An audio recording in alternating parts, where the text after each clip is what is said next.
Welcome back, guys and girls, to another episode of Dad's Toy Garage. And today, I'm going to get rid of this chair. I would like to get this quarter panel stretched out. And right now, there's enough tire to sit on comfortably with a backrest. So we're going to figure out how to transfer the exact cut on the wheel arch over to this side, cut it out and start the stretch. So follow along, let's have some fun with this.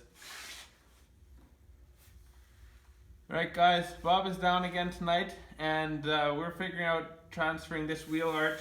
And what we've done is underneath here we've run a tape on the body line crease. I have to trim that out yet, but I've also we've drawn and trimmed where everything's going to go. So this paper we will transfer to the other side of the car, stick it on there once I've cut this seam, and then this should be able to cut and get a nice match, or very close.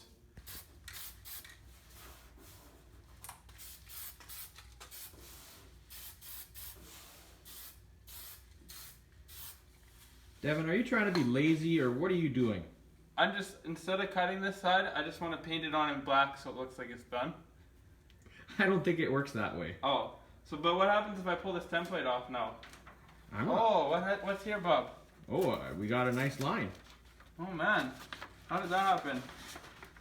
Do you think I could cut along that line? I think that might actually work. Oh, maybe we should show them how much we're going to cut out of here. Sure.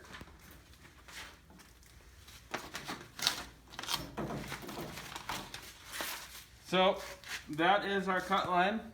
I think that should work. A little different than what I initially was contemplating. But the thing to remember is this gap, when pulled out, as it pulls out, it kind of makes an arc up. So we're going to end up with a 4.5 inch height difference here. So if you want to attempt this at home, don't cut 5 inches up, because you're gonna have like 10 inches up here, and you'll have some ugly looking flares. So maybe now that we have a template made here, Bob, like this one, I think you have a muscle car of some sort, right?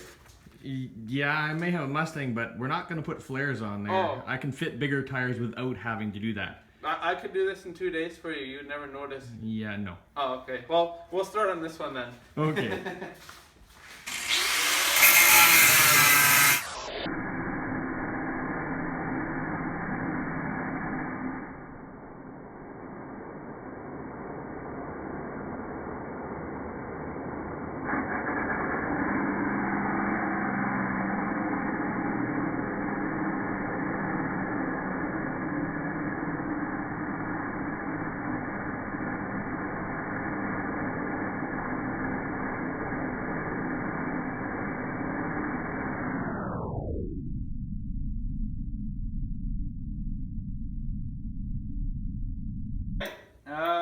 Just a quick blurb here.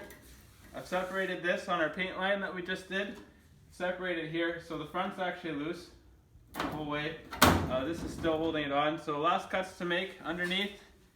I'm gonna go, I did here before, but I think it'll be easier going on this side of the curve, because all I'll be doing is filling in a gap, a straight piece. I'm gonna have to, as we'd say in Low German, schmade, which is in US, I think you'd say MacGyver. So I'm gonna have to MacGyver this. Not really, but there's a little more work there.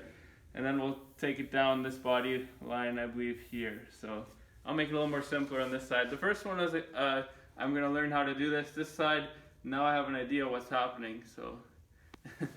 I've now got this spaced. It worked a lot nicer. It's obviously just tack welded, but it's worked a lot nicer because this side is not mangled like the other side was.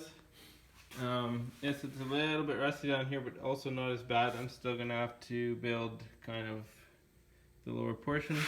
Then I've got, like on the other side, this piece that we do first to space it out.